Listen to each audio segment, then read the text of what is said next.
បាទជំរាបសួរលោកគ្រូអ្នកគ្រូទាំងអស់គ្នាខ្ញុំពន្លកពីខាងក្រុមហ៊ុន DTP Education Solution Cambodia ហើយថ្ងៃនេះខ្ញុំនឹងចែករំលែកជាមួយលោកគ្រូអ្នកគ្រូពីវិធីក្នុងការដំឡើង app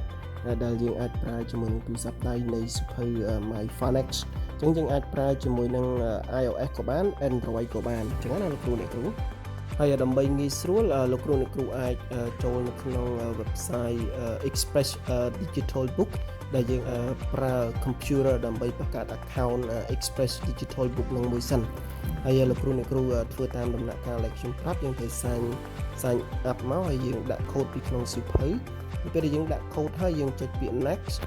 ពេលដែលយើងចុចពាក្យ next ហើយយើងត្រូវបំពេញព័ត៌មានបន្តិចនៅកន្លែងនេះដែលមានដូចជា user name ហ្នឹងមានន័យថាយើងដាក់ឈ្មោះអីក៏បានហ្នឹងយើងដាក់ឈ្មោះអីក៏បានដែរអញ្ចឹងហើយយើងដាក់ password ដែលត្រូវចងចាំ password របស់យើងកុំភ្លេចឲ្យសោះហើយបន្តមកទៀតយើងត្រូវដាក់ email របស់យើង email ហ្នឹងគឺ email ដែលយើងមានស្រាប់ email ដែលយើងបង្កើតរួចហើយដែលយើងប្រើសប្តាហ៍នេះណាដាក់មកហើយយើងចុចពាក្យ next មកបន្ទាប់ពីហ្នឹងយើងត្រូវចុច tick នៅក្នុងប្រអប់ខាងក្រោមហ្នឹងចុច tick មកអូខេដល់យើងចុច tick យើងជ្រើសរើសយកមួយណាក៏បានដែរយើងយក individual teachers មកហើយយើងចុចពាក្យ next មកហើយយើងបំពេញព័ត៌មានរបស់យើងមួយទៀតទី1យើងដាក់ឈ្មោះមួយអីក៏បានដែរហើយដាក់ email របស់យើងដដែលយើងដាក់ដំបូងហ្នឹងដាក់ចូលមកបន្ទាប់ពីយើងដាក់ហើយយើងដាក់លេខទូរស័ព្ទហើយយើងដាក់ address ដាក់អីហ្នឹងហើយដាក់ country Cambodia ហើយយើងដាក់ city ភ្នំពេញអីចឹងណាហើយយើងដាក់ code zip code របស់យើងហ្នឹងគឺបូក15អីចឹងទៅអញ្ចឹងបំពេញតាមហ្នឹងទៅអូខេបន្ទាប់ពីយើងបំពេញចប់យើងចុចពាក្យ agree មកហើយយើងចុចពាក្យ submit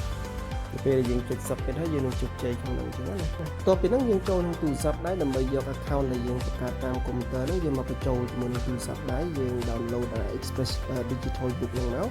ហើយយើងដាក់ email របស់យើងហើយយើងដាក់ code ដែលយើងទៅមកបង្កើតហើយហ្នឹង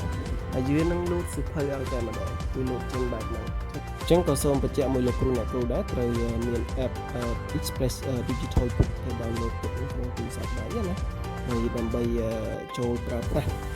app នៃសៀវភៅ My Phonics នេះអញ្ចឹងរបៀបនៃការដំឡើងគឺមានតែប៉ុណ្្នឹងទេលោកគ្រូអ្នកគ្រូហើយបើសិនបើមានចម្ងល់មានអីបន្ថែមទៀតអាចសាកសួរមកខាងខ្ញុំបានណាខ្ញុំពន្លកពីខាងក្រុមហ៊ុន DTP Education Solution. If you want to know the latest picks, subscribe to our channel or follow us on our social media platforms right here on the screen.